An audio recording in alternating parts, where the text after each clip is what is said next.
নমস্কার, শ্রীময়ী রান্নাঘর চ্যানেলের প্রিয় দর্শক বন্ধুরা, আজকের ভিডিওটিতে আমি তালের আর একটা রেসিপি হাজির করছি। সেটা হলো তালের রসবড়া। তালের রসবড়া বানানোর জন্য প্রথমেই যেটা করতে হবে সেটা হচ্ছে একটা ঘন ব্যাটার। তার জন্য আমি নিলাম 300 গ্রাম পরিমিত ময়দা, মিশিয়ে নিচ্ছি 4 চামচের কোয়ার্টার চামচ নুন। এরপর মেশাতে হবে পাকা তালের পাল্প।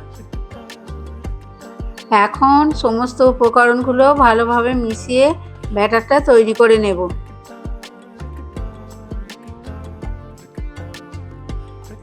এবার কড়াইতে তেল গরম করে ওই ব্যাটার থেকে অল্প অল্প তুলে বড়ার আকারে ডিপ ফ্রাই করে নিতে হবে। ভাজার জন্য আমি এখানে সাদা তেল নিয়েছি।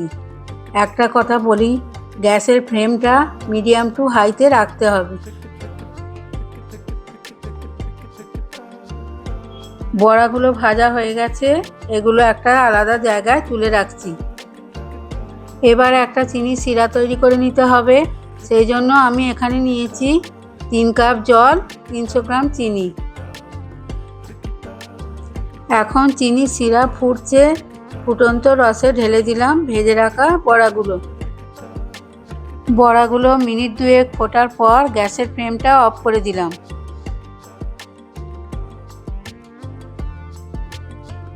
এখন রেডি তালের রসবড়া।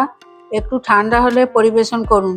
প্রিয় দর্শক বন্ধুরা, পরিশেষে একটা রিকোয়েস্ট রইল, আমার রান্নাটা ভালো লাগলে লাইক দিয়ে আমার চ্যানেলটিকে সাবস্ক্রাইব করবেন, অবশ্যই কমেন্ট দেবেন। ধন্যবাদ।